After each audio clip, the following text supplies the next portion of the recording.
Welcome back, you giggling gals. Time to Gotta do that. gallivant our way through Calandra. We are on episode 2 of our deep dive of Shield of Sparrows by Devney Perry. Warning, we're starting out the warning early. While we may be giggling gals, we don't recommend listening to this podcast around little ears or ears that may be offended because we say bad words and shitty things. While covering this book, just know there will be spoilers for the entire book in each episode. So please stop what you're doing. Go read this book if you haven't already, obviously.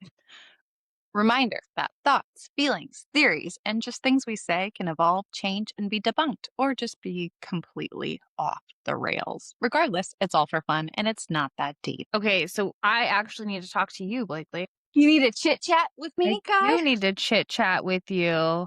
Okay. So, we did not talk about the dedication last time, which I love. I mean, we're starting a book and we totally skipped that.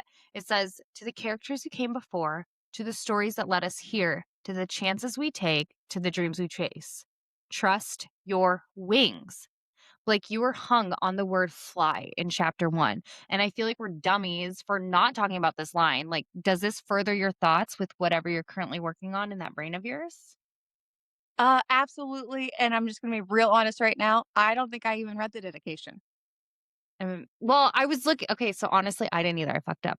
Normally, I do, Yeah, we always do. but I love we were just so dedications. excited to dive into this. And then I was looking at the map yesterday because I'm a map gal, and I saw the dedication. I was like, oh my fucking God, because the trust your wings. She started Okay, foreshadowing hella early. I don't think I'm actually crazy. I mean, I am, Yeah. but like, wow, I think look at me. I think we're onto something. We're not gonna know, but Devney, like you can let us know if we are. We would love that. Okay. So for next episode's chit chat, I'd like to discuss this more. Okay. I need my brain to, but I had to tell you about it. You can reel on it for a I'm minute and then gonna marry. yes. But I just even like that, to the chances we take, to the dreams we chase. To the stories like literally it's just a perfect dedication to the characters who came is. before, to the stories that let us hear. Even if they're shitty characters, the story let us hear. Literally my favorite dedication I've ever read. I'm like loving it. I want like that's like better than a live, laugh, love above your kitchen. I mean, this is like, you could tattoo worthy. Trust your wings. Yeah, like Motherfucker. this, shit, are we gonna do a Shield of Sparrows tattoo? God, I'm just gonna be so tatted up after all these fucking books. Someday you'll get more than your, what, 2? Yes. At least I talk about getting them all the time. I just don't. I'm the one that's got a patchwork of them, and my beluga whale looks like a penis if it's covered correctly, like just a little bit on a short sleeve. Yeah, it looks like I got a dick on my arm. Fun fact. It's fitting for you, though. You know, really fits your personality. I just love dicks. Mm-hmm. Love them. Yep. It's just who you are as a human. That's a chance I took. It was a dream I chose to chase. Trust those dicks or wings. Sorry. Now, let's relax those shoulders, unclench those jaws, and begin our journey. No clamping today unless you want to, but I always encourage it. It's optional clam clamping season right now.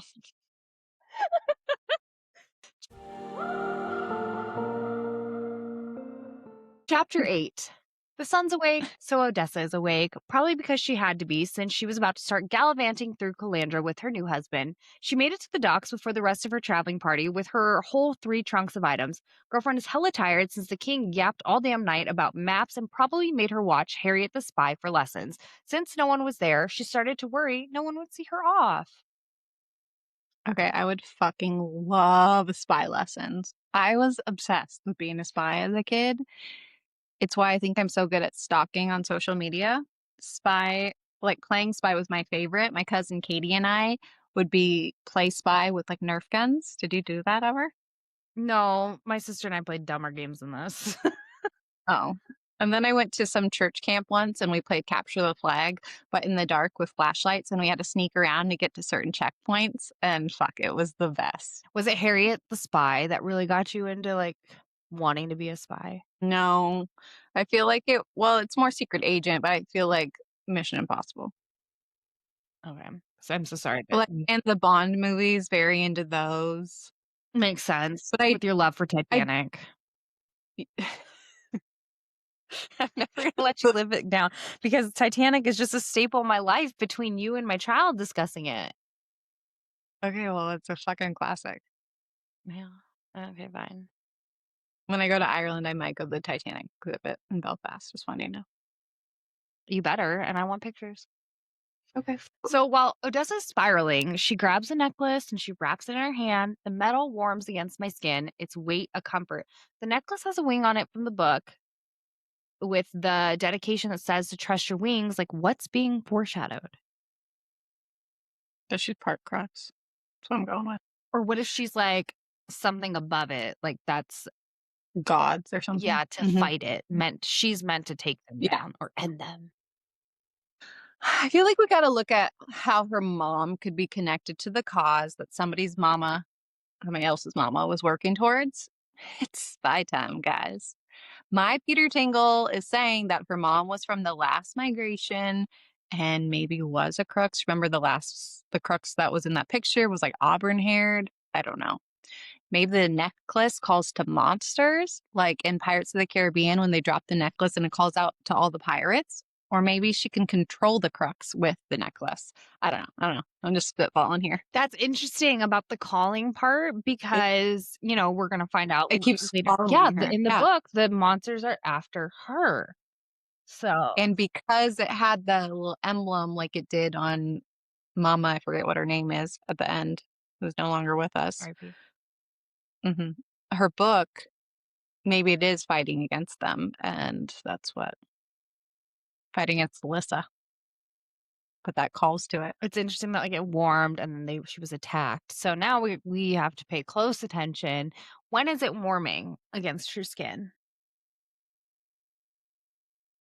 Or whatever the magic that's in there, right? In the necklace that we're assuming it's something Right. magical. There's no way it's We not know yeah, we've read enough fantasy books that it's magical of some and sort. relevant. It obviously is reacting towards her in a good way compared to like the Voster where it's like Magic icky. burns her. Yeah. Good point, Blake. I didn't even think about that, but we knew something was up. Finally, girlfriend stressed herself out enough to go walk and get her wiggles out. People were ducking out of her way with her crown on, though, so she didn't love that because she couldn't just blend in like she normally would. That's when she hears some guys talking about the 7 marrow eels. Odessa goes to take a gander at these bad boys. She describes the marrow eels as having scales as blue as sapphires and tipped in turquoise. The fins along their backs were iridescent like opals. The single bones that extended from their skulls were smart, were Mhm. They're smooth smart. and as white as snow. Their mouths were open wide in death to reveal 5 rows of razor sharp teeth. They were thicker than I imagined. I almost said thicker than a Snickers, and that's not what I was going for. Twice the width of a man, and so long that even they were skewered in the middle. Their tails coiled on the dock's board like thick ropes. Also had black eyes, 4 in total, 2 in front, 2 on the sides. She noted that there were 7 pools of blood beneath them, so red and dark it was nearly black.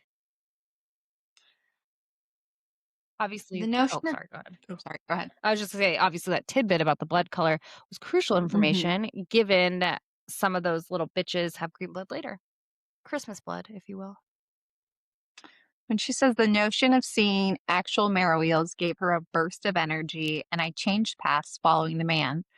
So some of this writing, you could read it and think like Odessa has some of the qualities of I'm not like the other girls, like how a lot of writers write FMCs, but I think it's more than that.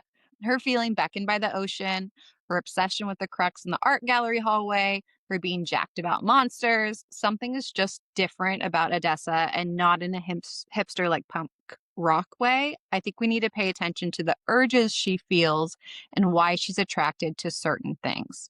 Is it because the ocean represents freedom? She wants to be an art history major. She fucking loves marrow eels and loves Marrow Eels Week when it's on the Discovery Channel. No, I think it's something more than that. I agree. Like, with such a wild, like, fascination. Like, yeah, we're all like really into like monsters and like weird shit, but Right. it's like it calls to her. Mm-hmm. Like calls to like. Yeah, buddy. Fuck. You're on it today. On point. Can't talk today, but I'm okay. You can form a thought, but you can't get it out. Mhm. That's where we're at, but, You're forming great thoughts. You're doing amazing, thanks. sweetie. So Odessa channels her inner Lisa Barlow from Real Housewives of Salt Lake City and wanted to touch, so she did, which sounds like an inspo quote on a poster. She wanted to touch, so she did. Anyway, she did and cut her finger because those sons of bitches had sharp ass scales. Of course, the Guardian is there to witness her injury and tells his queen good morning. Okay, knowing what we know about the Guardian, spoiler alert, he's the prince. The foreshadowing wasn't as sneaky here. Several things. Xavier wouldn't even look at her, which go me. I spelled his name right this entire time because I always want to spell it like Zayden. The Same. Guardian immediately was the one to call her my queen, which my red flag started flying here. Why is this guy who is allegedly awful showing respect with that name? I could tell something was up with him, but my thought was Xavier wasn't real and kind of a drone that the Guardian controlled. Like, what were your thoughts on him here at this point? I was 100% positive that he was the prince already at this point, and, like, the "My Queen" comment did kinda remind me of, like, Princess Bride, As You Wish. I don't know. It was just, like, what it reminded me of. Same vibes, different mask. Really, you could read this story in so many different tones. You could read it as just a fantasy Mhm. book. You could read it as like a parody fantasy, or you could read it, as a thriller. Like there's so many options. Reading this as a parody, though, Good. he makes small talk asking if she thought they were beautiful. Since he was walking so smoothly, she was wondering if the Brotherhood was the source of his power. The king has a pretty big heart on for the Guardian and really wants to know his source of power. But his niceness only lasted so long because pretty soon he was mocking her crown and asking if crowns and jewels were what she packed. She says it's none of his business, even though it kind of is because he ends up being her boo thing. So his eyes shift to green when he looks at her often, and I wonder like what the exact meaning is of the feeling behind it. Obviously, silver is like an angry warrior and shit, but the other colors like we have to track because like they changed to hazel a lot and all of that. So I Yeah. want to know the I exact feeling. It's like green, moss green is how it's described a lot of the time when he's looking at her. It must be love. Green means love. Who would have known? But also, green Did you means know poison in this because those guys have bad blood. Bad What Blood? a Me great too. song for this book. Mhm. Odessa tries to brush him off, saying she would rather not associate with the killer. Famous last words. The air changed with the Guardian's magic and said it was more like a simmering rage and pulsed off in waves, not wages, in waves. The Guardian starts giving her more shit, asking if she was saying toodaloo to her Don't to says her fall. fiance's dick. Odessa tells him it's not none of his business, even though it actually is Mhm. because she doesn't know that yet. When he says, "Isn't it? You're married to the heir of the Turin throne. Your children will be of his line. I'd say that I have every right to be concerned with the seed you allow between your legs." Damn, Guardian. So spicy. She says the air around his change charged. There was a buzzing against my skin, but it didn't feel like Foster magic. It didn't have the same cackling, cackling, haha, crackling bite. I'm just picturing like the magic as like little germs like laughing against skin. I'm not even high, and this is where my brain goes. I actually see it too, and for whatever reason, I picture like the little aliens in Space Jam that are like tiny, Yes. cackling. Yes, Mhm. spot on. Yeah, That's same. magic. And under a microscope. Yep, same flavor of spice we got there. So the Guardian's power felt like a simmering raid. Odessa being able to sense power and magic, it doesn't just seem like it's because she's an astrology girly who sees auras. Something is different with her, but what? She's a wizard. You know. Every answer. Hufflepuff? Oh, okay. What house do we I feel like she'd be in a Ravenclaw. She's not as, like she just doesn't necessarily give Hufflepuff because she's not as bubbly or outgoing. I know in Hufflepuff a lot of time they're talented, but in my head I think Hufflepuff, I just think that they're klutzy and I don't know why. Maybe she could go So in either house, but she is for sure not a Slytherin or a Gryffindor. no. No, she wants to be brave and I respect that for her, but she's I give her Ravenclaw because she asks a lot of questions. She's curious. yeah, she's curious. Curious and curiouser. We need the sorting hat for this. Mhm. But did you notice his word choice? You're married to the heir to the Turin throne. No names, no implying it was Xavier, just some sneaky, sneaky wording. Mhm. But Odessa It's a is classic dense. case of I'm not lying. I didn't lie because but it was a mission by lying, So the Which word? that's the type of lie that I'm fine with. Yeah, I mean, it's a white lie at the end of the day. Yeah, it's like you don't need to know everything. Nobody's hurt. It's how I lie to my kids. Kid, I Oh, have you one. need to know that like she's just so weird that she needs to know who she's actually married to. Like, calm Who down. needs to know that? It's so stupid. The audacities Odessa has. It's like a death That was hard. audacity. The audacities. So Odessa's not impressed by this conversation. When he grabbed her by the waist and spun her around, she noticed his scent. Spicy, like leather and citrus. And we know someone is going to fuck eventually when scents start getting mentioned. His eyes darkened to hazel when she started talking shit to him, his eyes unable to settle into a shade.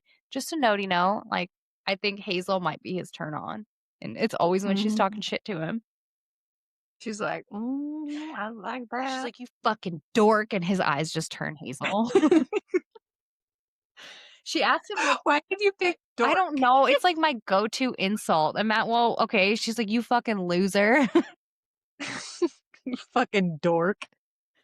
She asks him what he wants is to embarrass or intimidate her, and he gives her a perhaps, but then makes a comment, then I guess I'm trapped between two monsters.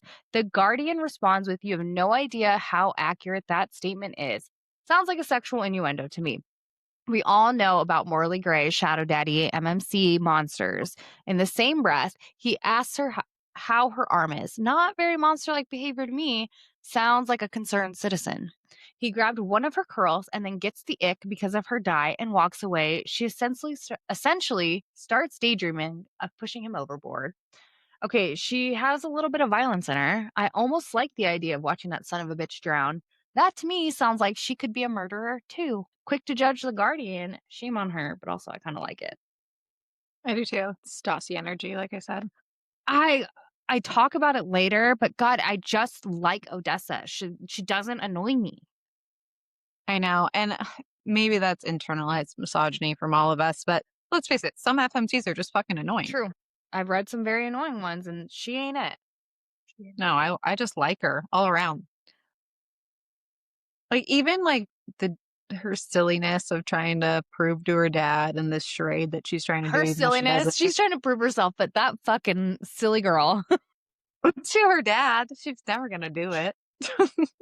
Like Hey, it's coming from two people whose parents like will never be good enough for. Like Odessa, you're never going to be good enough. We the you're writing's not on the in wall. like let us tell you. This this is you're not gonna get what you want here, okay? We appreciate your ambition. I love it. Keep trying, girlfriend. Let us help you save like 15 years of your life. Chapter 9, because it's so fine. Do you want to be mine? Yes, Check the line, and then we can dine. I was thinking check yes or That's all. no. Oh, no. So farther, Margot and May were dockside to see Odessa off, which made her little, sorry, guys, saying farther and then in my head reading and thinking like, he's a king, but I bet you he still farts. Yeah, of course he does. But God forbid anybody mentions it. If they do, off with their head. Totally. Fucking gold kings, they're ruthless. Just ask Midas. He did not just call me out on my fart. Whoever smelt it, dealt it, and then just heads off. Midas for sure would murder whoever called out his toots. Like, I don't know why that's the word that came out. God damn it. Okay, so as I was saying, Margot and May were dockside to see Odessa off, which made her little heart quite happy because she was convinced they would skip the send-off, which was sad. She found her two lady maids already on the ship. Odessa was big time in her feels. What if she failed? What if she never saw her family again? She was frozen. May noticed her and looped their arms together and forced her to move. She also was super kind and told her not to cry because she's ugly when she cries. Reminds me of Kim Kardashian. Honestly, I would do the May same warned, to my sister. Like, that's the shit yeah, that I say. You can't relate. Because you're the demon. You're May. Yeah. Yeah. Yeah, it's a younger sister thing. Yeah. I'm the forgotten older sister. Hi. Oh my god, I ended up being a middle child though. And that's a whole different story. Adult It middle child changes syndrome. the whole. You went from younger child to middle child. There's no winning. Oh, Gloria. Sorry. You can carry on. Thanks. May warned her to be careful around the Guardian, not to trust them, and it's really important Father finds Alisaria, which Odessa then finds out she's the only one in the fam that doesn't know dear old dad's plans. I feel so bad for Odessa. That feeling of why am I not enough is brutal. I'm not going to say I have personal experience being the oldest daughter and having your father choose his wife and their kid together over you, but hypothetically, it doesn't. No, it does feel like a punch to the gut. It doesn't. It doesn't. It doesn't anymore. I read this last night. I was like, God damn, this is dark, but at least you're funny. You got to be funny out of this. I'm like reading your trauma. I'm like, well, she's funny. That's really all I could ask for in this life. Sorry that it happened to you, but you're better for it. Like I really feel nothing to even say. It's just like, yeah, that's funny. If you didn't have trauma, I would not want to be your friend. No, non-trauma people are boring. So if you don't have it, listeners, go get some. I've got some to share. I've got tons of baggage, lots of them. Or you can just take on all our little anecdotes and lore and just pretend it's your own. I support it. Identity theft is no joke. It's really not. As somebody who's dealing with identity theft, might as well steal my trauma. Go for it. Go. I mean, that's fine. Nothing is mine anymore. No. God, do you ever think about with a identity theft that you deal with? Like, wouldn't it be great if instead people just like put money into your bank account? I know. Why couldn't they be like cool identity thefts? Yeah. Like, why couldn't they be like ones that were into Bitcoin and high savings and stuff like that? But no, they have to open 10 LLCs and open like debit cards left and right. Like, God forbid they do something cool, like win me some like $1 million or something. Yeah, like what if they won like Powerball or something? Oh my God, I'd have all the rights to it if it's for Kylie Yeah. Fua. You totally would. And then you can just I am Zell me. You could sell me some just, for the hell of it. pay me because I'm funny. Help me, I'm poor. Money, please. Always comes back to Mona Lisa. And it really does. It's still so wild that Odessa was shocked her family showed up, though. The fact that it was a possibility that they weren't really going to show, it just makes you realize how far that poor girl was cast aside. She was the gray gal. Nobody remembered she was there. No.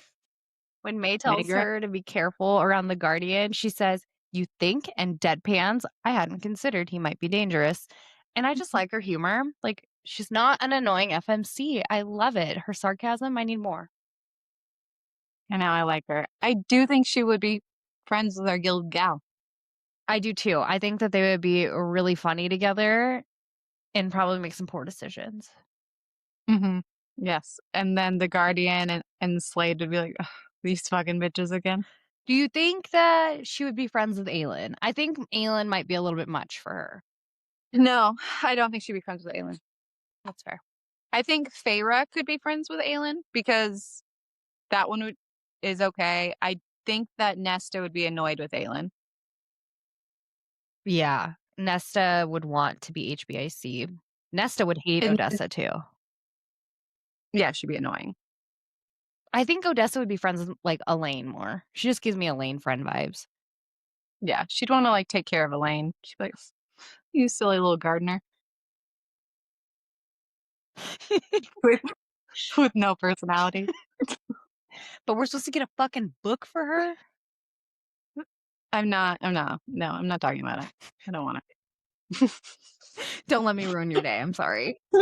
I was like having such a good day, being a giggling gal, and you're And then I over mentioned here. Elaine, and it's not just Elaine, it's the fact that Akatar is not. Yeah, that's what it is. I'm not like an Elaine hater. I'm just like, ugh. Like I wouldn't be friends with Elaine in real life. That's what it comes up with. I'd be like, "No, you're boring. Go make your sourdough and fuck off." After the initial sting of realizing her dad doesn't trust her enough to know the plan, she makes it her mission that she will do what she has to do to not let him down. May gives her a little pep talk and notices the guardian on the ship giving her the death stare. Margot went up to her and gave her a hug and told her, "You're strong, Odessa, stronger than you realize." Foreshadowing. Odessa looked around for her little brother, but her stepmonster didn't bring him to say goodbye. Now it was her dad's turn for his pep talk. He told her that she could do this and says, "I've made so many mistakes as your father. I'm sorry. Your mother would be so disappointed in me," which was shocking considering he never spoke of her mother and he apologized, which he never did. She tries squeezing some last minute intel out of him, but he didn't give her anything.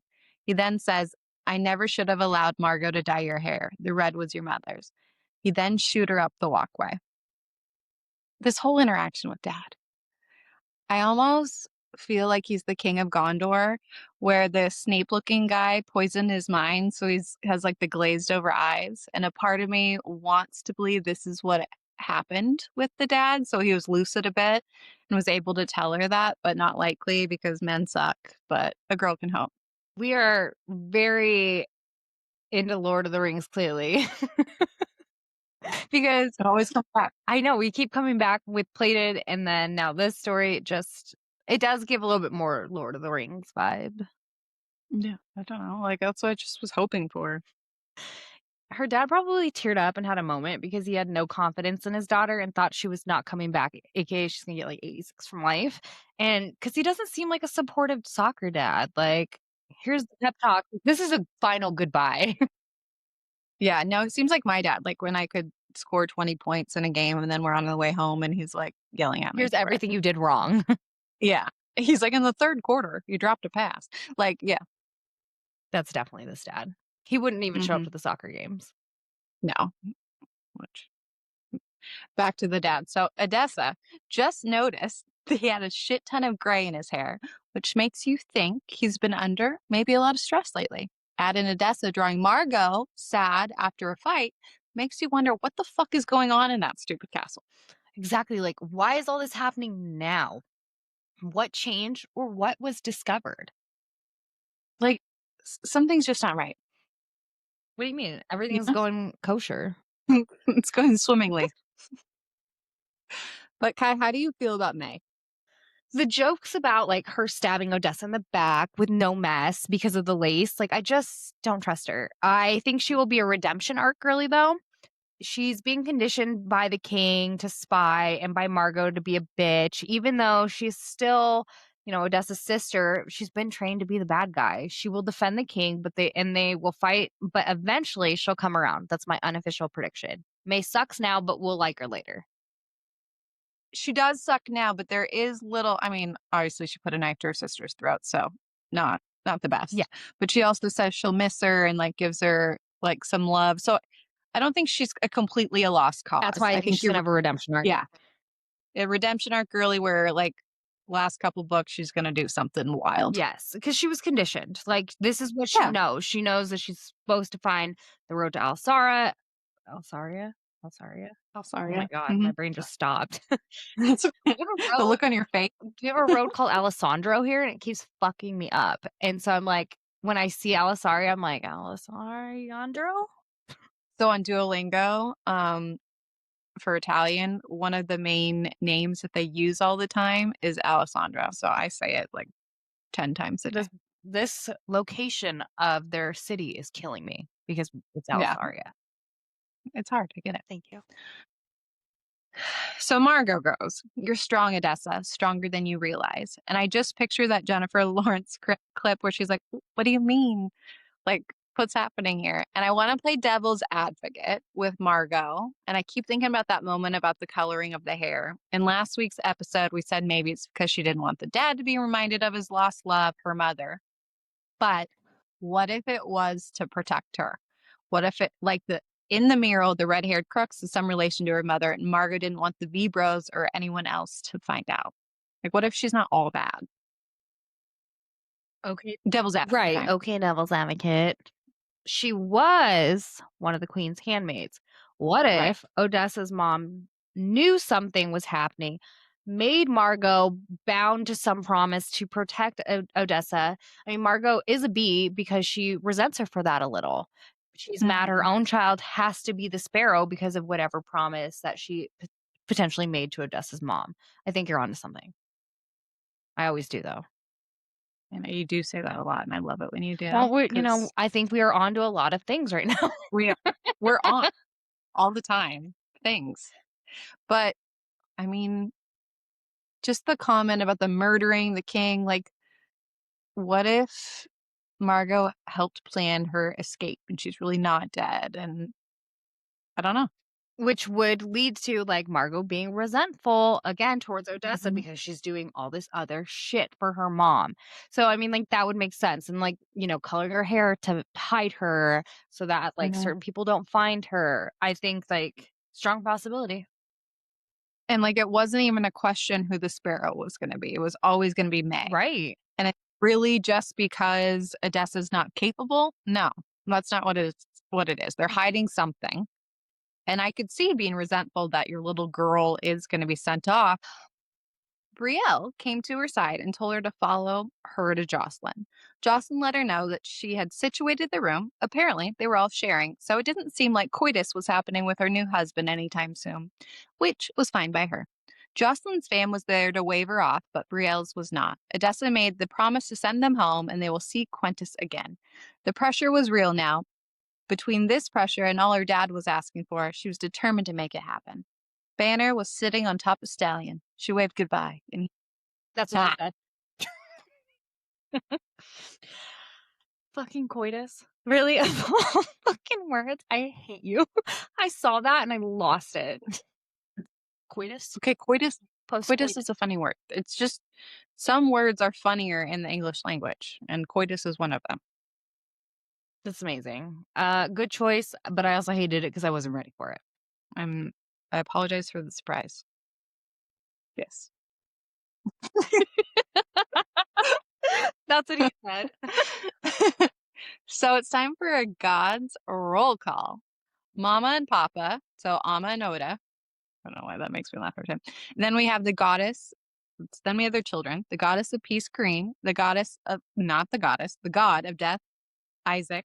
The god of mischief, Farius. And now coming in at number 6 is Daria, the goddess of luck. So we still have 2 more.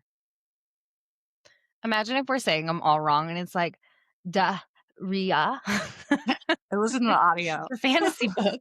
I don't think so. I would have noticed it.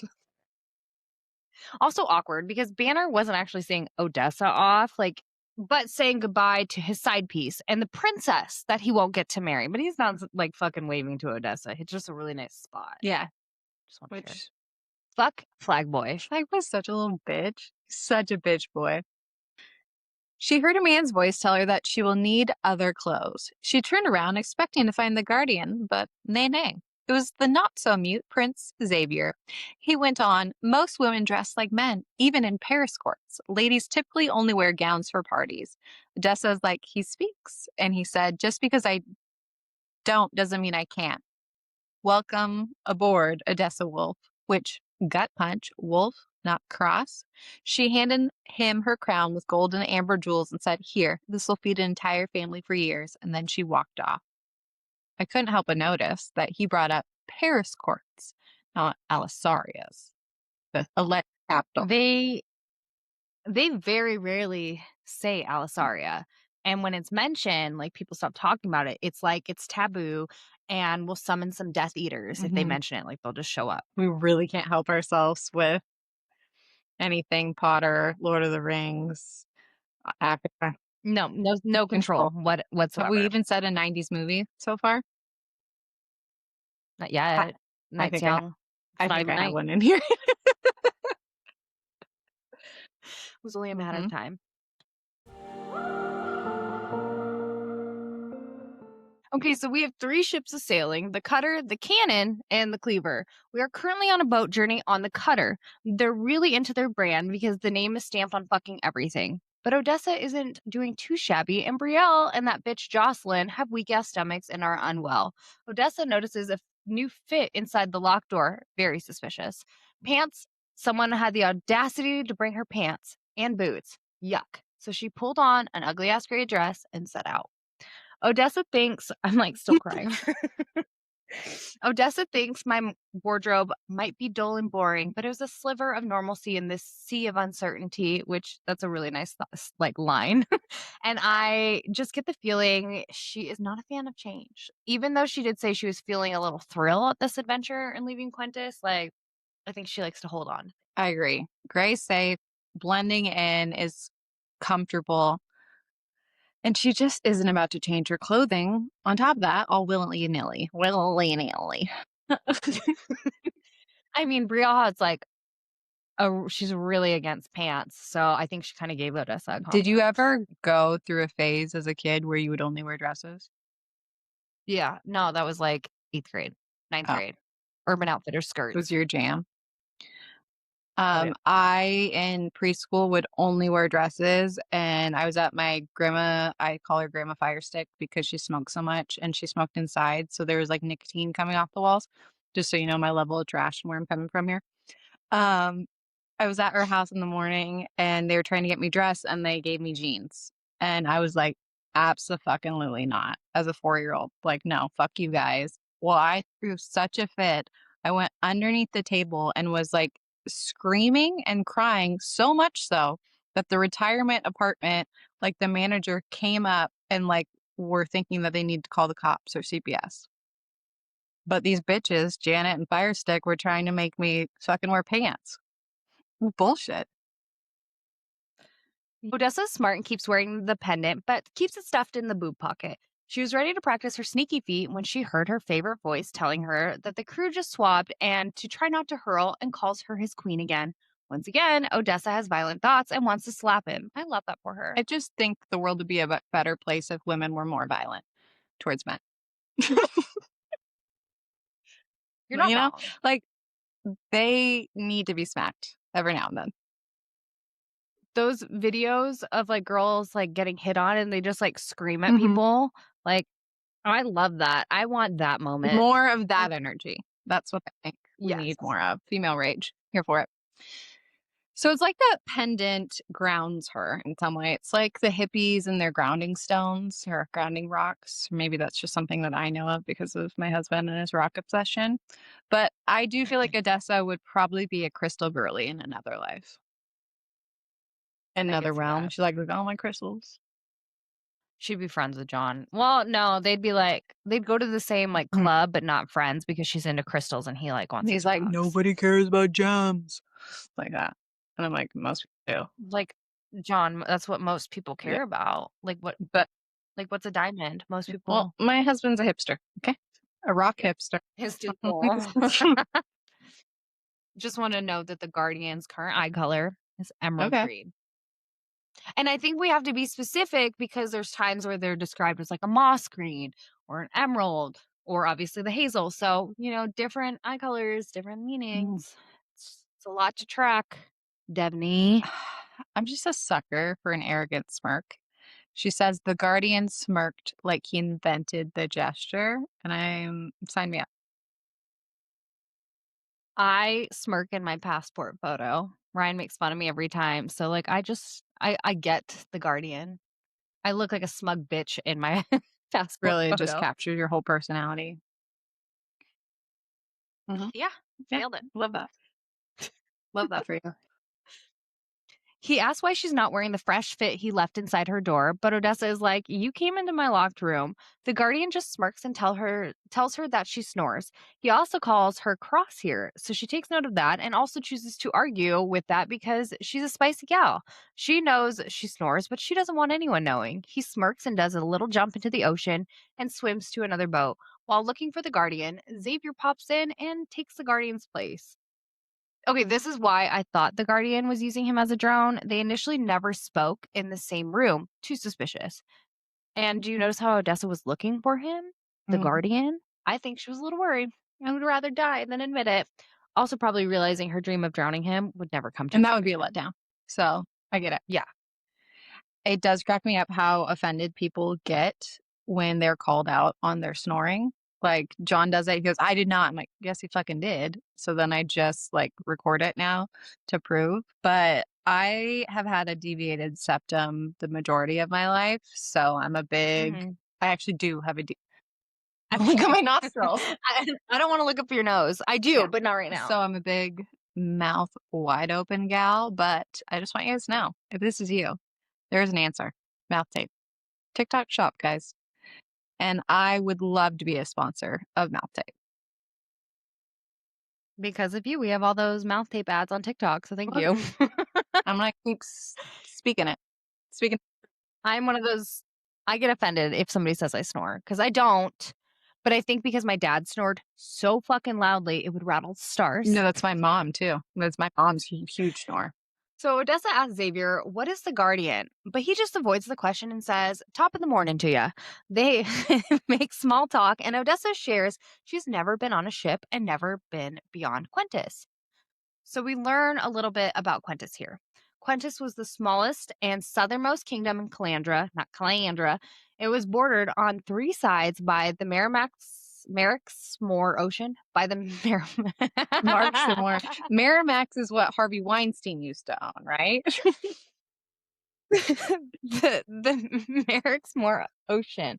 On the fourth, our eastern border with Genesis was Yvonne Ravine. The ravine cut so deeply into the earth, it was almost black at the bottom. It was too wide to bridge, so travelers wound along a switchback down the cliffs, dropping lower and lower into the ravines. Why do I keep saying it so Ravine. weird? Floor. Then Ravine. ravine, ravine, Yeah, ravine. ravine. I'm having a signet It's like, moment. God, I forgot. Ravine. I gotta stop saying ravine. Then climbing out in the same way up the other side. Such a treacherous route wasn't well traveled, and the monsters that lurked in Yvonne's depths, what's wrong with me, were more terrifying than those that swam in the Merricksmore. I dropped the Hmm. Lego. The Crescent crossing might be dangerous, but it was the safest way for anyone to journey from Quentis to another kingdom. And if you've looked at the map, it's a backwards C with Quentis at the bottom tip. Looking at the map made me so excited. There's so many places labeled on the map that we haven't even mentioned yet. We're definitely strapping in for the journey that's about to happen. And goddamn it, I'm so excited and so obsessed with this book. I think we may need to dissect this a little bit. What do you want to dissect, Blake? Let's talk about it. Switchbacks? They're the worst. But I mean, my mother-in-law says that all the time. So as a non-hiker, I always hear about switchbacks. And I'm like, They're just never end because you never know. Like, are you at the top yet? Nope, there's another fucking switchback. I didn't really know what a switchback was, to be honest. It's a little too outdoorsy of a term for me. But I just, But you're right. We should dissect this because it's mentioned that the monsters are scarier than the ones in the Crescent Crossing, and those are fucking mhm. dangerous. Like, look at what just happened or what's about to happen. And I just keep on thinking the backwards C, if you flip it over for C for Calandra. I don't know. There's something here. And why is one of the countries called Genesis? It's the Bible. There's a lot. I didn't even look what Yvonne Well, every means. time you say Yvonne, because you keep saying it like a fucking weirdo, is I don't know why I can't stop. it's remind me of Superstar. Evian. Your parents named you after bottled water.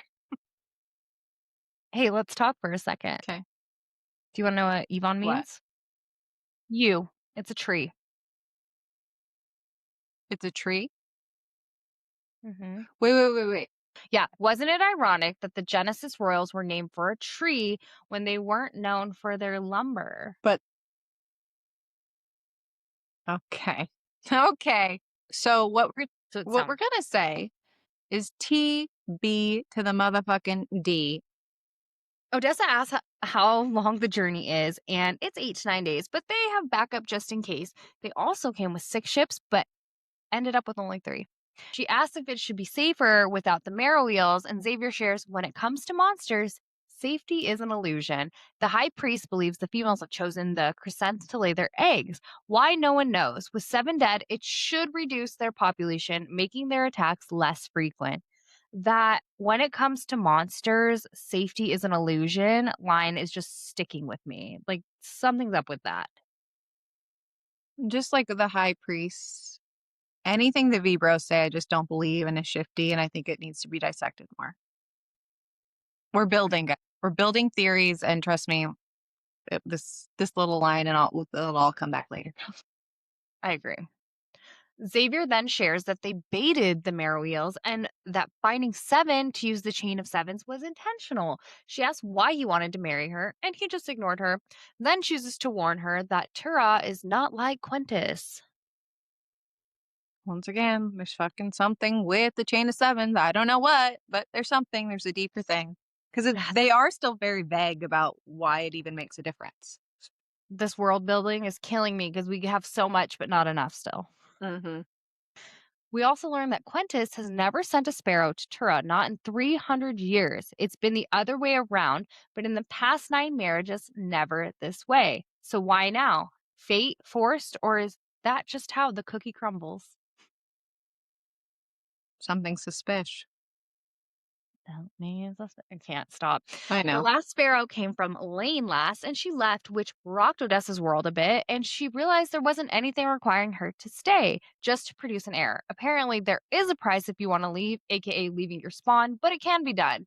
Xavier is giving her the 411, so she understands that things are different in Tura from Quintus. Xavier then shares he doesn't speak because other leaders see it as a weakness they can exploit. It usually means they fill the silence with more than they should, which is smart as hell.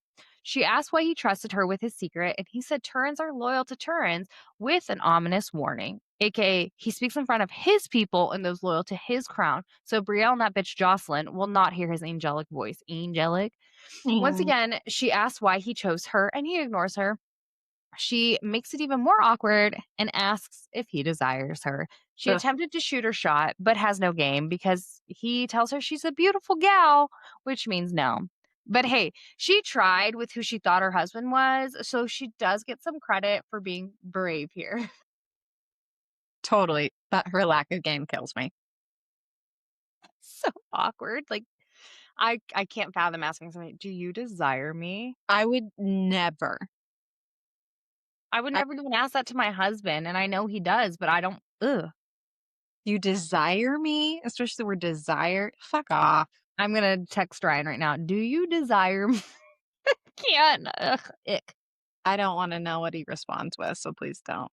He's gonna be confused as hell and be like, "What?" Be like, what does desire mean? I'm just kidding.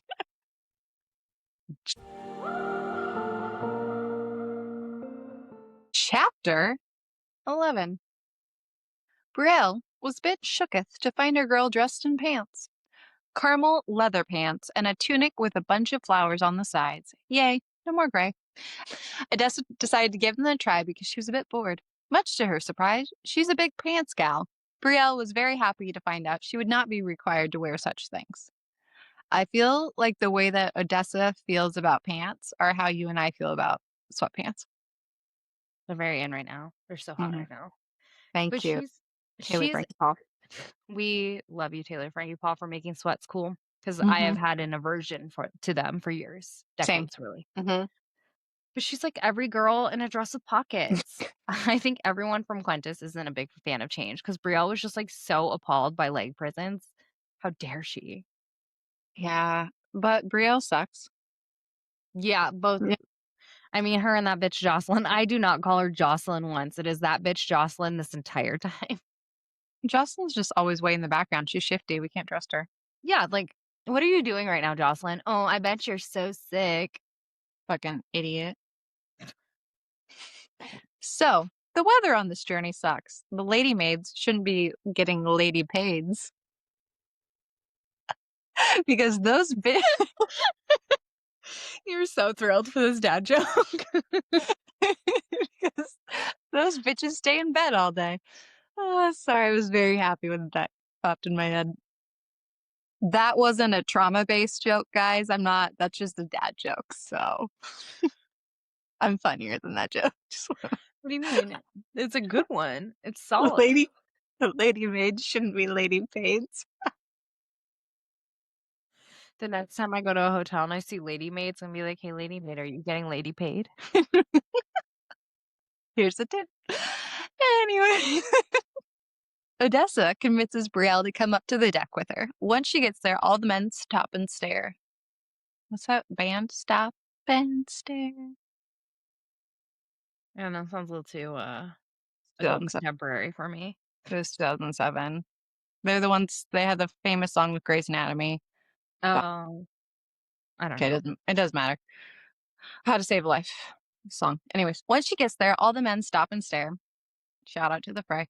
She's convinced it's because Brielle is so pretty, but she isn't even up there. Must be the pants. The Guardian popped out of nowhere and was like, I figured those clothes would have been tossed overboard days ago, my queen. Odessa told him, well, my husband said this is what the Turin women wear, and the Guardian told her she's not a Turin. She's like, doy, but my husband is, and he sent them, so I'm giving them a little trysies. Then the Guardian says a shitty comment, dutiful wife, aren't you, Sparrow? At least in title. Ugh, he was probably making fun of the fact that they haven't bumped uglies yet. She hates him, so much so that she, God damn it, so much so that she wishes she had a crossbow and he could be her target. You know they're not bumping uglies. You know, like the Guardian probably has a nice piece of meat. I couldn't have made that any more awkward. And it like didn't need to be said, but you just decided to. And I kept going. And you just wanted everyone else. Not The even Guardian. running with that. I walked slowly because I just where's their Your arm? brain, every word stopped working, and then you jumpstart again. As I was working on my pregnant pauses. How are they doing? What would you rate them on the Blakely's pregnant pause scale? I mean, it's getting better, but you just need more drama with it. So the timing's important. You're the drama. Don't forget. I am. I am the drama. In another life, maybe I could have been a sailor. I say shit like this all the time, but I'm just noting it with the story later on, essentially of reincarnation in the book, and I think it's very much related to her mom. So I just just that little tidbit, little bit of tid, just noting it. We gave you a tid. You run with that bit. I'm not into princess nicknames or anything, but the Guardian saying my queen is acceptable. Mm-hmm. We don't always bend the rules for guys and the weird shit they say, but he gets an exception. You know who didn't? Jacob in Twilight, that calling that Loca Bella honey. I have PTSD from that. Yeah, you should. It's gross. Okay, no fucking minor should be calling another person honey. It's just weird. I hate the princess nickname. It's almost as bad as Precious to me, but I'm a little gray with Rhett Eaton saying it, especially when he's in the middle of laying pipe. I just need to say that because it's almost like a good girl kink, like saying princess, which I also felt like the Guardian making the comment about dutiful wife was a little bit like good girl type alluding. Oh my God, I hope he calls her a good girl. He does, doesn't he?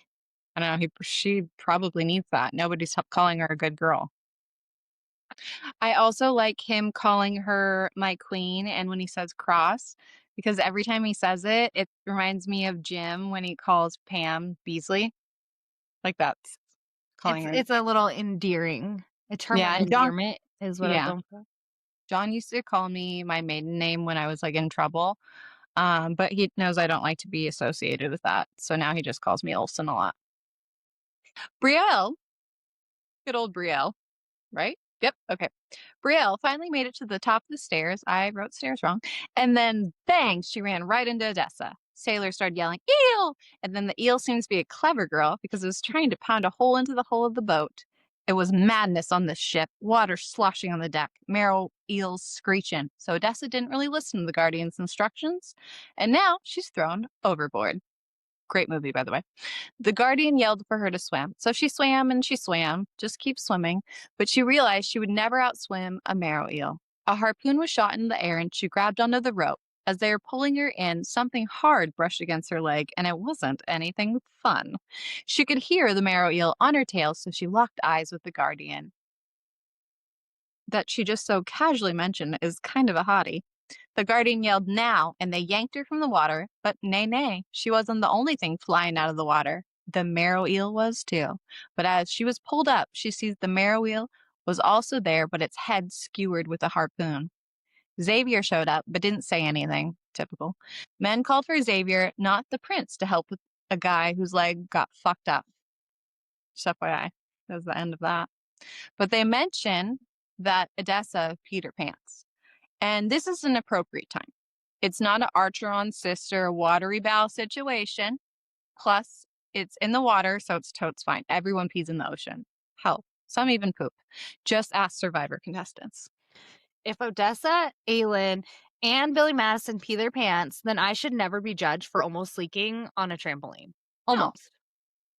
Mom bladder. It's the worst. 0 out of 10 recommend. I don't have that. It's only trampolines. Like, I don't have any issues. But I I hate gotta bounce really hard. It's like when you're Fuck. I feel bad for Ryan. That's fair. Also, more hints that Xavier wasn't a prince because they're calling him Xavier, not Your Highness or Princey Boy or Prince Alicious. None of those. We should have known, like, when they called him his government name, not a royal name. It was so obvious, but like I did know. It was obvious, so I knew. I mean, it was. We knew, but we didn't know how not. Yeah, we knew, but we didn't know. There's a difference. Every time we mention the word no, I just always think of Friends. You knew that he Mm, knows that we no, know. Or yeah, I totally agree with that. The Guardian told the lady maids to leave them. He gets his stern zaddy voice on and is like, when I give you an order, you obey. And Odessa, not Odessa, but Odessa is like, no. And Zaddy's like, what did you say? Odessa repeats herself, no. I will listen when it's a matter of safety for myself, for other people. I will do my best to stay the fuck out of the way. But I will not bend to your every whim. I will not humiliate myself because you deem me insignificant. If you want me to stay quiet, then you should have let the marrow eel kill me. Marrow eel is gonna be the death of me, literally. I am not your warriors to lead. I am not your wife to command. So no, we don't have an understanding, bitch.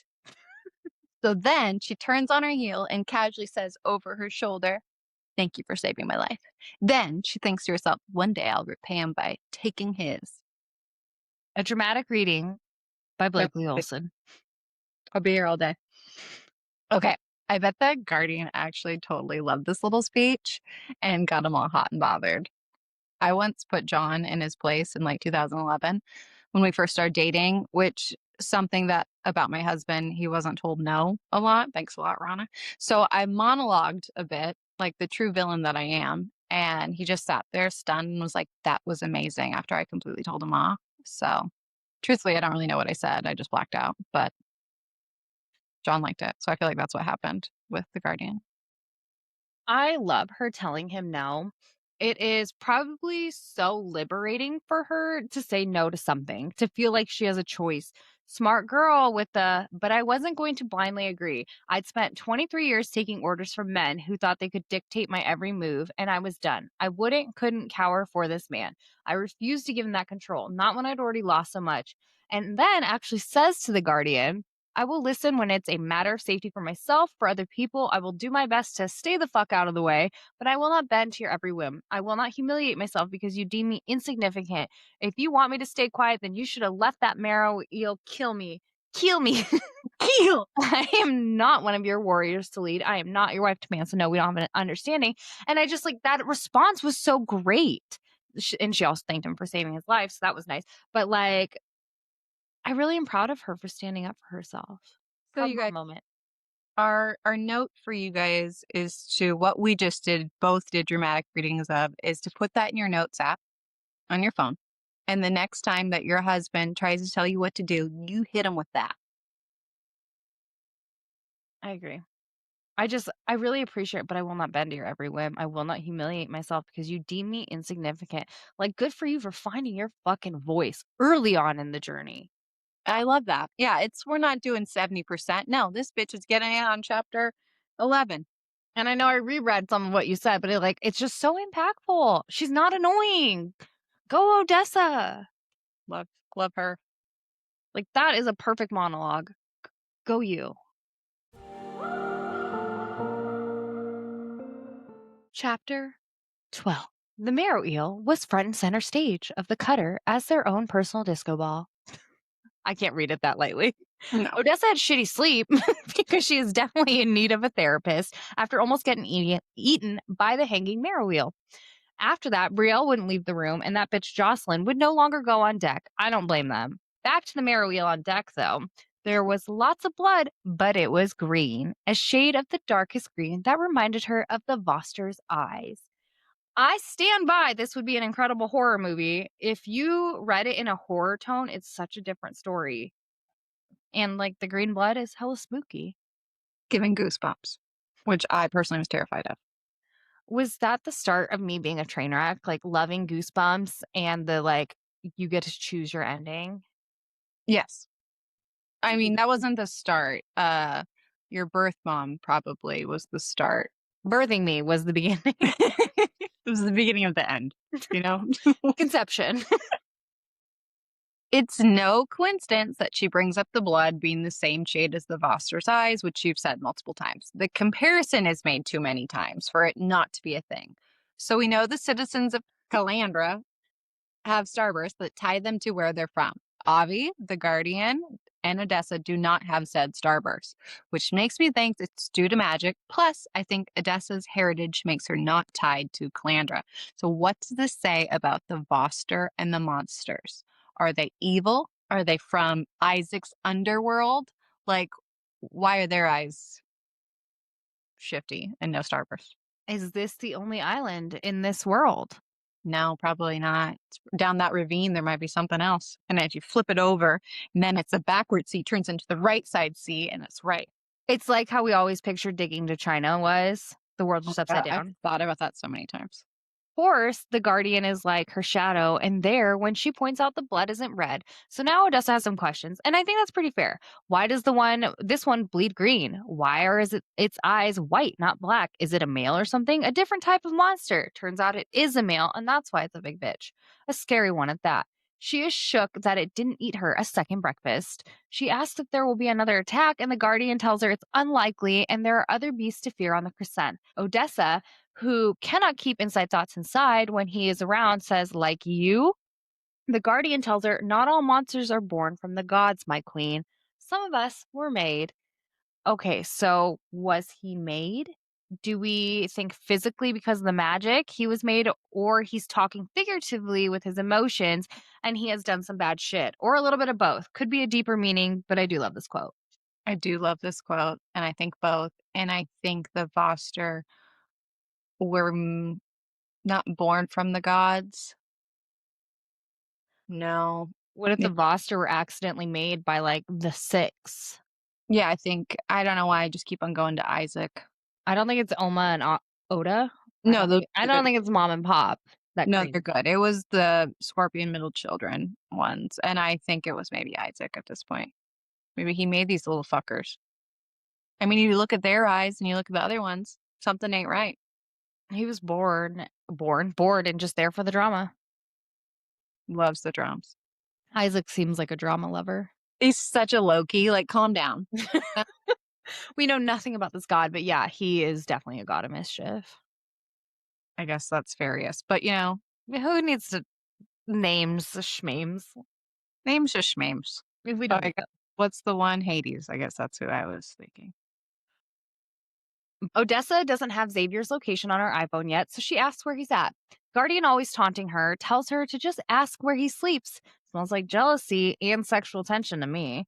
She makes another smartass remark about Xavier showing her someday when she gets an ahem from her husband.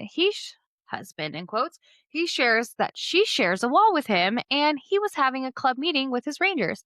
Isn't it wild that we have read this damn book and we still don't know the Guardian's actual powers? Like, can he read minds like we've asked? Or does he have crazy good hearing? What's the distance on those? He set up Odessa perfectly to be embarrassed. And I know he could probably like see him coming, but the Guardian is just like too good with his timing. It's almost like his senses are Fae-like. I know they're not, but obviously anything he had before was enhanced before the disease slash magic. Maybe he just senses feelings like how as normal humans that aren't magical is a bummer. We can like read a room and maybe he can like really sense shit. Or maybe he just has a direct connection with the desert. Like maybe he can hear her thoughts or just can feel her presence. Hmm. I mean, I always know what you're feeling for the most part. So Well, I have no filter and tell you everything. So yeah, that's true. that's why you know. Shit. I thought I was special. Never mind. She's eyeing the marroweel where Xavier walked to when the Guardian says, "Don't worry, my queen. We'll keep you safe, especially if you stay on the fucking ship." I would stay on the ship for the Guardian, but she is over being protected by men. She is channeling Christina Aguilera fighter. She is a fighter, and she ain't gonna stop. There is no turning back. She's had enough. She wants a goddamn sword. But the Guardian let out a dry laugh, and Xavier doesn't want her to hurt herself. All of this makes her that much stronger, makes her work a little bit harder. It makes her that much wiser. So thanks for making her a fighter. Except her lessons ended for the same reason, that they didn't want her to hurt herself. Odessa pushed this though. Then the Guardian hands her his swords. A sword. He only has one. He didn't hand her his other Big sword. ol' fun sword. Not yet, at least. Is big meat. Good. His big meat, god damn it. Little K-pasta ready to go. And of course, she immediately drops it. The Guardian orders her to pick it up, so she lifts it to her waist, and then he tells her to hold it at his throat and points just the tip there. His hazel eyes stared down the blade at her. It was a weird test. He taunts her with it. Is it getting heavy? Xavier tells her she can stop, but there is no way she was going to stop. She was holding it, counting down until she was going to release it when the Guardian moves quick like a cat and does some wizard moves, and Uno reverses the sword point. Odessa is granted a sword. So the Guardian is just so fucking unserious. Your former fiance must not have a big sword, and I love it for him. Does the Guardian end up on your to-do list, Blake? I think he will. I mean, I would do him for sure. But he's an honorable mention at this point. I like his style, but I still want to see what he can do. Like his style. He's not invited to the reverse harem yet. Yeah. There's always room for more, but I need to see what happens in book 2. I need to know like how he fucks. What if this is like a whole, spoiler alert for Akatar, like a Tamlin situation? No, it's not. I know it's not, but like we don't know shit. I know. I hope not, because like I'm really vibing with the Guardian, but like, Well, he's our flavor. You Yeah. know, like sassy, smirking, big meat. that's like the number one thing. Like, is your meat big? You can hang, Yeah. literally. Are you going to be okay with me telling you off? Okay, great. He's on the like guest member list. Odessa was going to go down to her cabin, and then changed her mind because why? So she turns around and gets her first real spy moment. She gets to eavesdrop on Xavier saying it's spreading. And the Guardian mutters, "I know," but they say nothing more. And then Xavier tells the Guardian arming her is a bad idea and she will try and kill him, and asks if he thinks this was a smart idea. The Guardian laughs it off, and so Odessa just goes to hide in her small room with the pukers. Gross. Okay, so in my mind, the Guardian and Xavier. Xavier 100% knew she was there. The Guardian, fuck, I wrote it twice. The Guardian had to give Xavier a look that meant change the subject. That's what happened in my mind. Xaden wasn't there. I just want you guys to know. Like, he is off in Navarre or wherever he's at right now. It does remind me of in Actar, the first book, when they're trying to give Feyre hints, but they couldn't say anything official. So I agree. That's kind of the vibe. Chapter 13. Odessa woke up to birds making noises, which means land. I don't know why I thought you wrote that. I'm like, why did you do that? So she told Brielle to get up and get dressed. Surprise, surprise. New clothes by the door. She started thinking about how Xavier and the Guardian suspect she will try and kill him. She's interrupted by Brielle being like, "You aren't wearing those ugly pants again, are you?" She was like, "Actually, I am. I like them. And if I was wearing a dress, I wouldn't have been able to swim really fast the other day. Honestly, it's how I feel about my sweatpants. I am able to read faster when I wear them." Yes. I have nothing smart ass to say. Like, yes. We read faster when we wear them. It's just when you're wearing the right uniform, you what's that word? Perform better as an athlete. I mean, reading is our sport. It really is. Now we walk, and That's why we're allowed to wear sweats. It is the uniform of readers. Yes.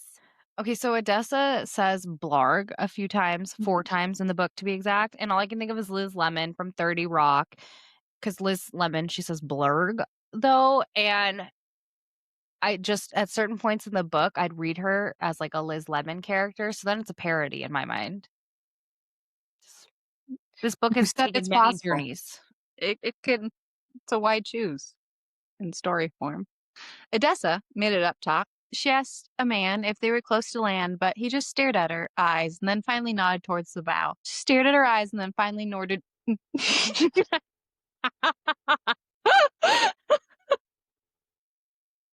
She finally norted. She finally fucking nodded towards the bow. How does one nord? I couldn't tell you. Okay. She asked a man if they were close. Just, she asked a man. If they were close to land, but he just stared at her eyes and then finally nodded towards the bow. I'm so sorry. I'm sorry, guys. I'm a professional now. This is an educational podcast. We're teaching you how to speak. Mm-hmm. What not to do. We are prime examples of that for Mhm. everything. Of course, the Guardian popped out of fucking nowhere and was like, "You'll see land soon enough, Sparrow." God damn it. I'm sorry, I hate to fucking interrupt your next sentence, but the way it's spelled, it's like ta-ra! You need to stop. Okay? This is getting away from me. We'll reach ta-ra, it's in midday. You'll see land soon enough, Sparrow. We'll reach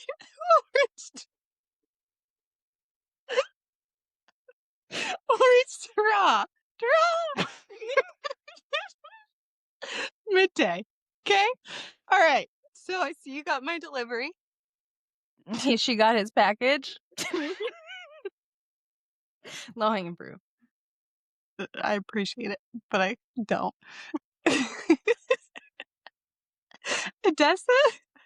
Fuck you. You're the one that norted. Odessa told him to stop breaking into her room. And the Guardian, with his little smart mouth, said, "What's that word you like so much?" No.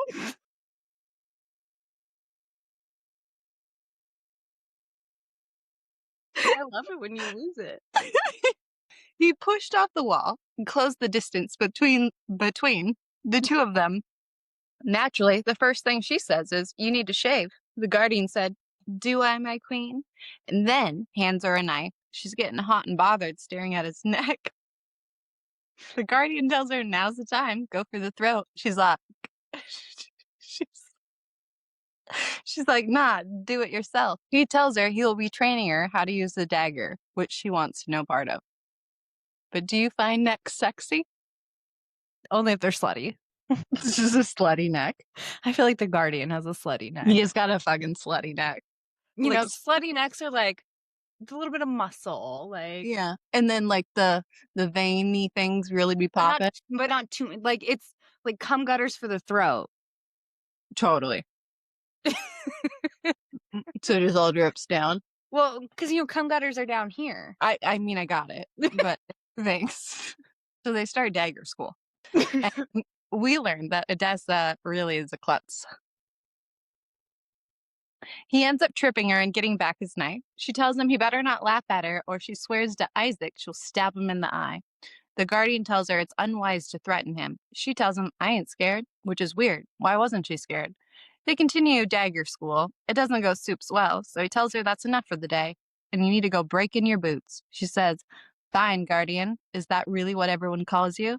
You must have a name." He tells her, "Avi, maybe one day I'll tell you if you earn it." She's like, "Earn it? Like your trust?" He tells her that she may learn his name, but he will never trust her. Ouch. Ouch.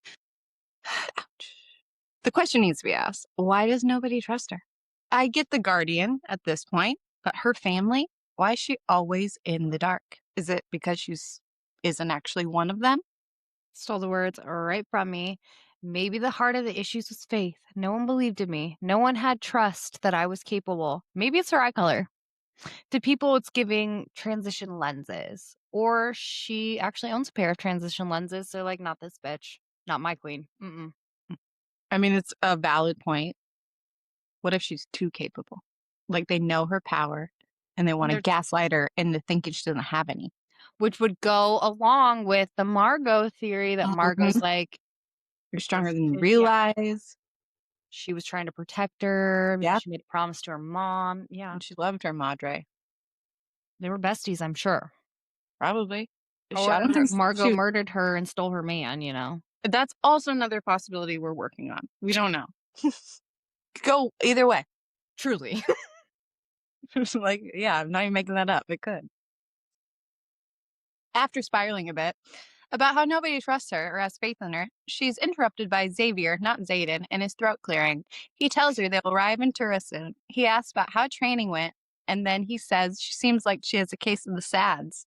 Sh- She tells him she's homesick, and then he's called away. Odessa went down below, that's what she said, to tell Jocelyn and Brielle that it was time to pack. They were jacked about this announcement. She wondered to herself if people back home missed her. With that answer looming in her head, she turned her back on her past and looked towards the future. It's so fucking sad that she has to wonder if her people miss her. I mean, they probably don't, but that's really sad. She watched the Guardian stare at the land like Tura was an enemy or a battlefield. Love is. I know. I love that Benatar.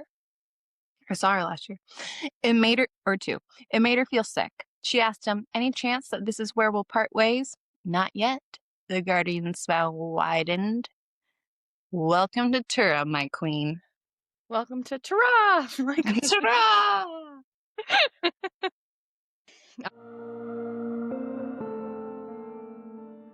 all right, chapter 14, 1 4. The girls are very thankful to be off the big boat and onto the little boat because that means land soon.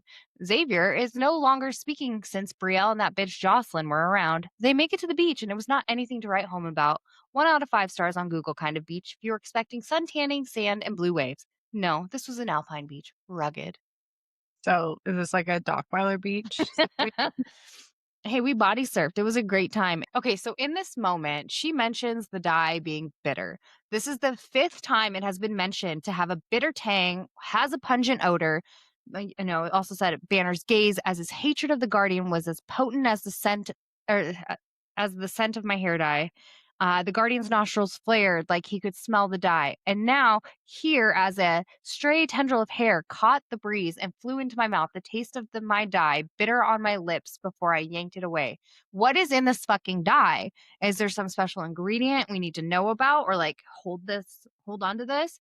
The Guardian says it's as pungent as dead fish at one point. I mean, am I onto something? Or maybe just I was high when I wrote this. I'm really impressed with the picture Devney is painting. Is this PTSD from Onyx Storm manifesting? Yes, it is. But also, I think you're onto something. It's just a lot of description about hair color for something that doesn't seem that important. Hmm. Is it a metaphor for hiding your true self, with hair color and it's just a pungent smell? Smell like fish when you do that? It's the scent of it and like the description of it. That's what's getting to me because it's mentioned I think like 14 times throughout the book, but who's counting? And then like these 5 times were like the description of it being like icky. Right. So my like I feel like there's some sort of relevance. Yeah. Or maybe it's like because she's different, right? So she smells weird. It's not what I was going with, but maybe the hair dye has a reaction, chemical reaction to who she is and like the smell.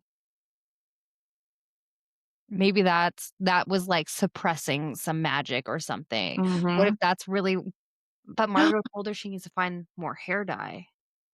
Yeah, so it's not that's the thing where I'm like, I don't know if the hair dye is that special, if she can just find it any way, I don't know. It's tough. She but it's weird. Yeah, What I it's will say, very like some might call it peculiar. it is peculiar. Yeah, this is Onyx Storm, PTSD manifesting. Like, does everything count? It's I brutal. mean, she's a romance writer. And we'll find out in a year. Devney, you're killing me already. Odessa spots the Guardian on the beach because for some reason she can't not find him in a room of crowded people without a moment's hesitation. They are magnets. But so are Odessa and the Voster brothers because there was the boss himself. She sees that they are kind of tight and homey like, or as she describes it, almost affectionate like brothers.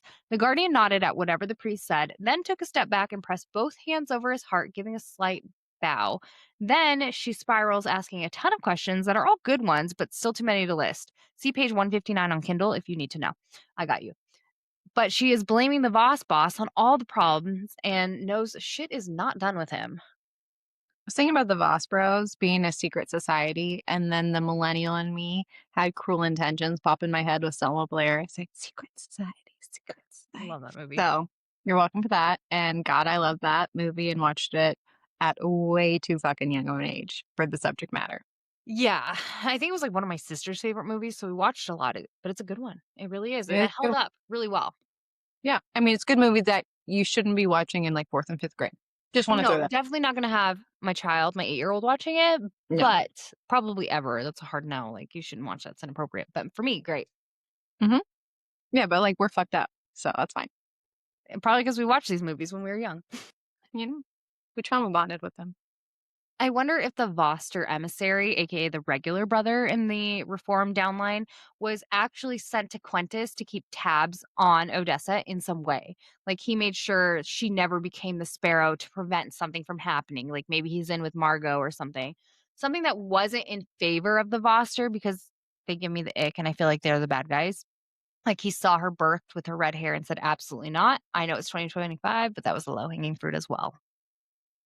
The only thing about the redhead babies aren't often born with a ton of hair, like the blondes, they're often balds. So it was noted that the emissary didn't visit very often. At the end of the book, he seemed very surprised she is whoever they say she is and is related to her mother or whatever her heritage is. So are they just there to keep tabs on the guardian and keep him under their thumb? Like there's just so many questions. I don't know. So she brings up the V-Bros, keeping the treaty in like a briefcase for safekeeping. And I wonder if it's almost like a Horcrux because their magic is tied to it. So it's like you have to ruin the treaty sealed with their magic on top of regular killing them.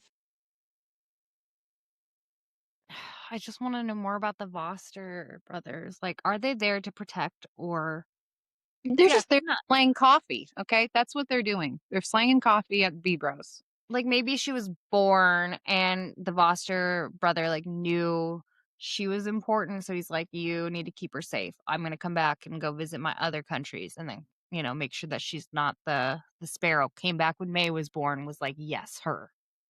She's not special. Maybe.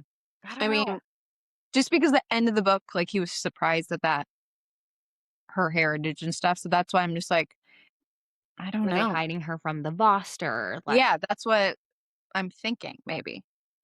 and like, yeah, just, she was blending in with the background and then she like Mhm. finally touched one and was like, "Ma," just like that. Lot to What? ponder on, So and much we pondering. will add to this. There's a line that is, "The guardian began walking across the sand, dragging a hand through his wet hair and pushing it away from his face."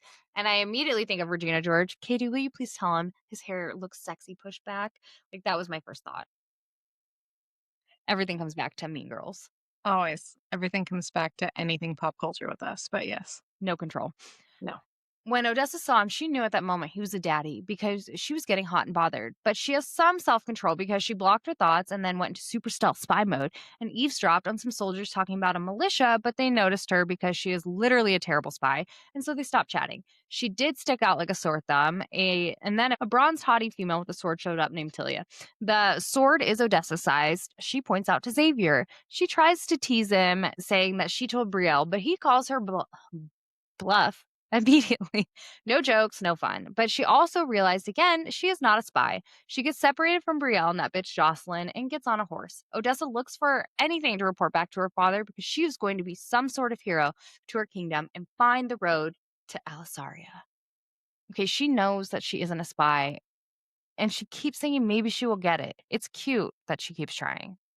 Once again, her and Aaron would be fast friends. A Just little, 100%. trying to be little sneaky sneaks, walking around, sticking out like sore thrums. Two clumsy broads. Mm-hmm. So people we met Xavier, and by meeting Xavier, I mean we heard his actual voice. By heard, I mean read. Mm-hmm.